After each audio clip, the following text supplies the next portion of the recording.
My name is Alan Tolf, aka Poppa. I'm with PoppaNana Paranormal. Poppa being myself, Nana being my daughter Anna, who unfortunately couldn't be here with us tonight. So we are PoppaNana Paranormal, based out of Battle Creek, Michigan. You know what? This is going into our fourth full year. So I think the first year was just trying to find our way, and the last three have been, full throttle. So on the road quite a bit, a lot of residentials, a lot of people out there that I think with all the television shows, things like that, aren't afraid to reach out.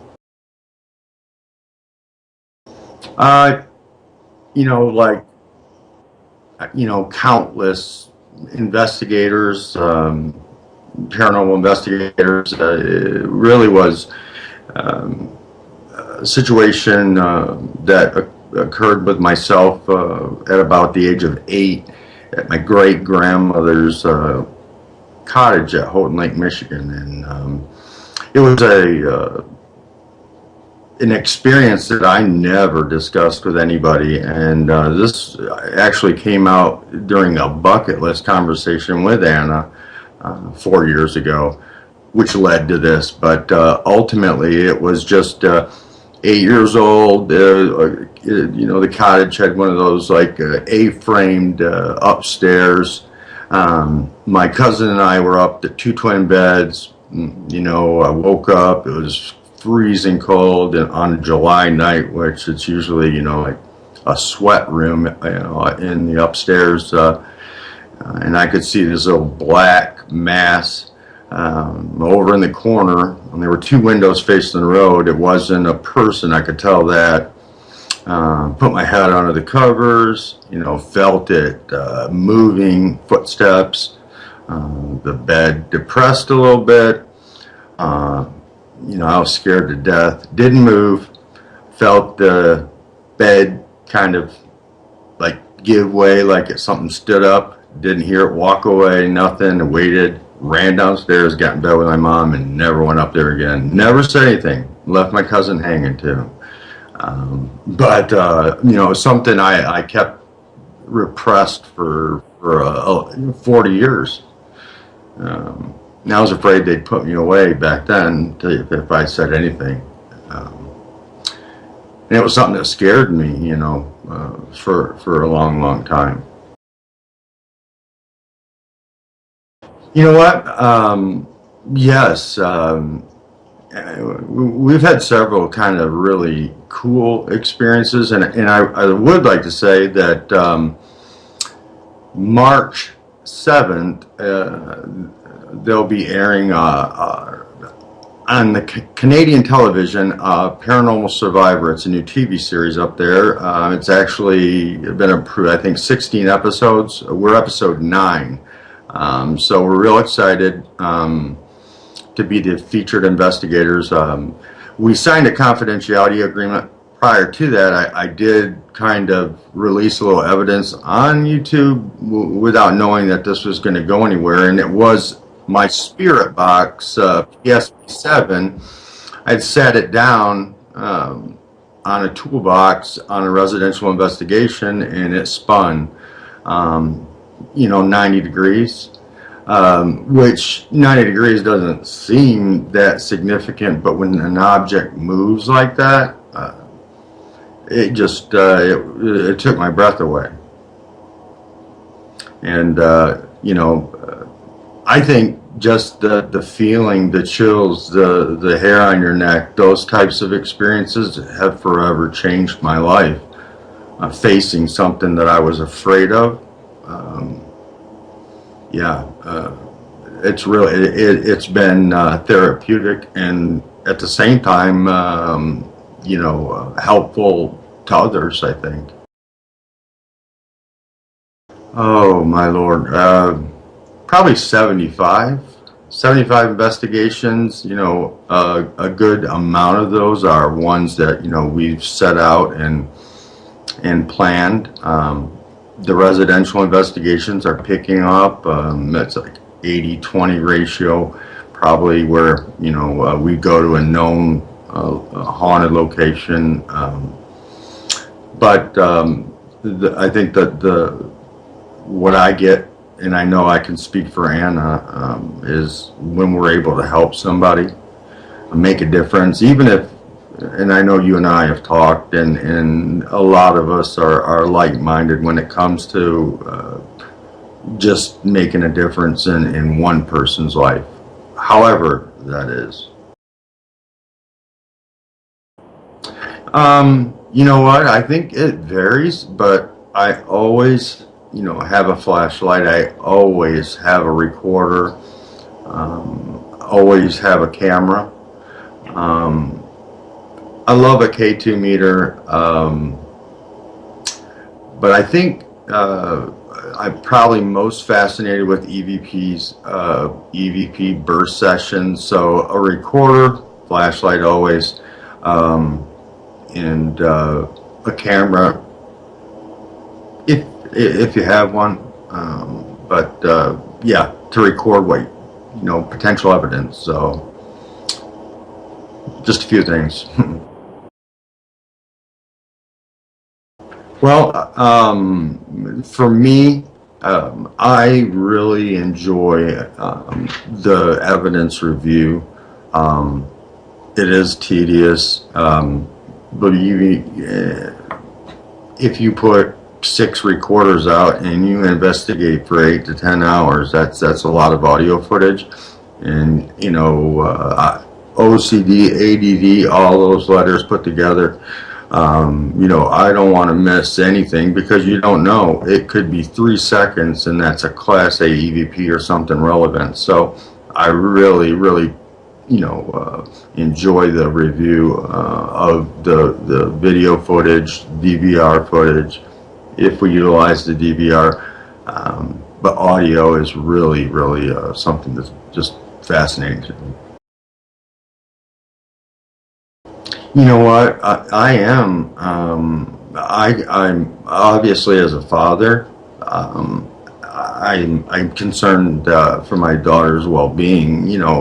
Anytime that we're investigating, I'm 365 days a year, so regardless. But I mean, I feel like I towed her into this. She's as much, as passionate about it as I am, but at the same time, I do feel a sense of, I need to take care of her and watch over her, and yes, I do take that very, very seriously, and not just that a potential attachment or piggyback type situation, but that you could fall downstairs. It's just being aware of your surroundings.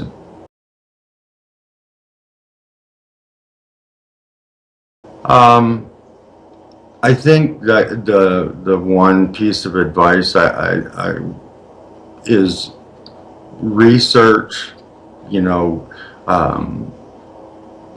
Don't just jump into it. I wouldn't just watch Ghost Adventures, let's say, and go out and emulate what they're doing. It's a lot different than that. I say you can know just enough that it could be dangerous. Or you can, go out and get yourself into a bad situation. So, do your research. Make sure that you're making the right decision. Once you cross that line, and you know this, there's really no going back, and we're forever changed. I think they parallel one another. In the sense that they're both, avenues of communication.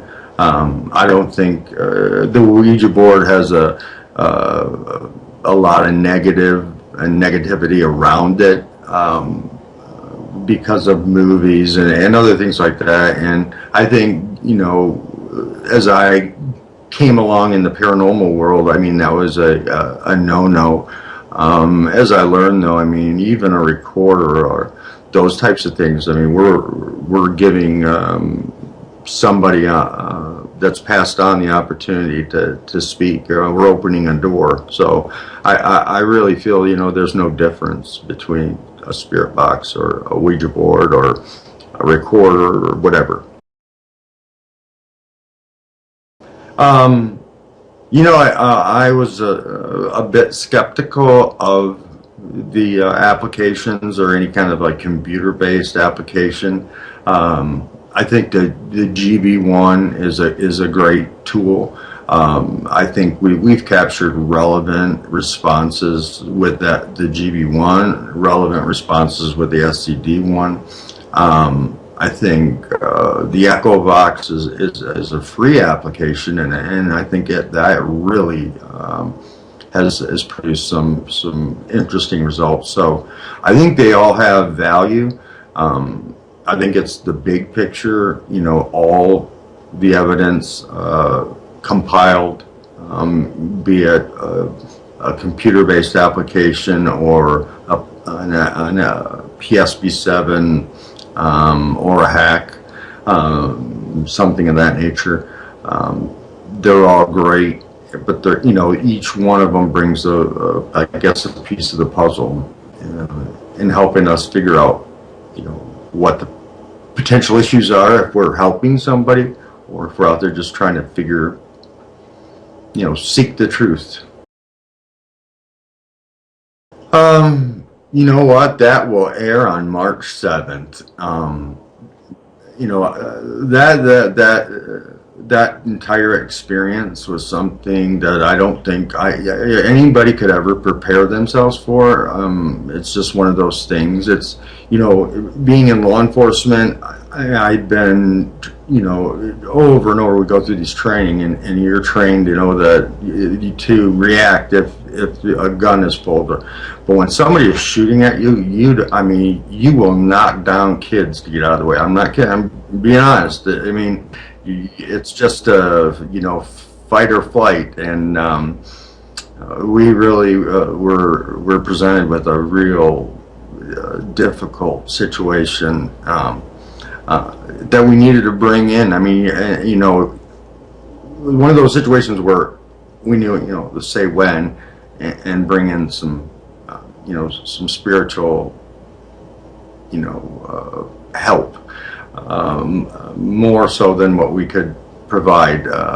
There was another time at Prospect Place, great place, by the way, to investigate a lot of history, and there is a video on our YouTube channel of Anna's leg, and it was really odd, and I've never seen anything like it, but getting squeezed by a, you know, kind of like a Shaquille O'Neal sized hand. I mean, it was really like squishing her leg, and had been doing it for some time, and I thought she was just feeling things, and she ended up capturing it with her camera. My battery drained on mine, so we did capture it, but yeah, that was you know, one of those situations where if my daughter's being grabbed by somebody I can't see, there's not a whole lot I can do. Let's get out.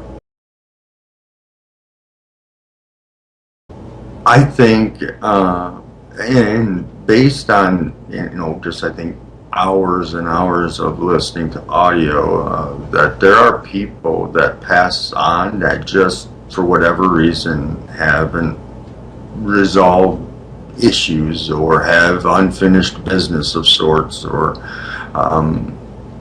you know, as I was raised a Catholic, and you know, we talk, there's purgatory and then heaven, and maybe there's this, you know, spot we go to where we need to resolve those issues or things in life that we just for whatever reason struggled with and didn't get taken care of. But I think it's unfinished business, or, you know, sudden deaths, or where they're just unexpected. And I think there's people, there's souls that are out there lost, looking for help, you know, just want to be heard. It does feel good, though, to hear, somebody speak to you, and they're, obviously in some sort of pain, and I've had lighthearted and obviously, vulgar type responses, but, and angry responses, but, they're all hurting, or I don't know. I just think it's unfinished business. Correct. Yeah, we're a lot alike in that regard, because I think you hit the nail on the head. Is that I learned. I think from my own personal experience, I wasn't skeptical. I was afraid. So I pushed. I would I do all the things that people do, dismiss, or excuses for those feelings or whatever. But yeah. I am skeptical, I think, at times of some of the things that I've seen or reviewed. But then again, I always have to say to myself, who knows? There's a lot of stuff we've caught I wouldn't believe if I wasn't there to catch it. So, but as an investigator, it's always, when you're looking at something, you have questions. So, well, I did, but I do want, and I will thank you for the opportunity to announce Paranormal Survivor. It's on Canadian TV, so the Canadian followers and viewers, the Travel and Escape channel. It's Saturday nights, 9 p.m. Eastern time, so our time. Episode 9. So this is coming this coming weekend. So we're really excited. OHM Studios contacted us via email today, and they'll provide us with a viewable link after the episode is aired. And once that's done, we're given the green light to release some of the evidence that we did capture, and the client has been really, really good about allowing us to use some of the evidence. Yeah, that's coming up. We're really, really excited about it. Just got back from the Roth home. Long couple days. Got a lot of great evidence that we're putting together. I've been working on that. So just excited about the future, and getting the opportunity to meet people like yourself, and also all the other folks that just through watching your show. And I want to shout out to you all, and what you're doing, and the good that you're doing, and bringing the this is what it actually sounds like. This is what it's about, with the spirit box sessions. So and that's what attracted me to your show. So great people, some of the best I've ever met in the paranormal field. Lots of exciting things. It's always exciting to be a paranormal investigator.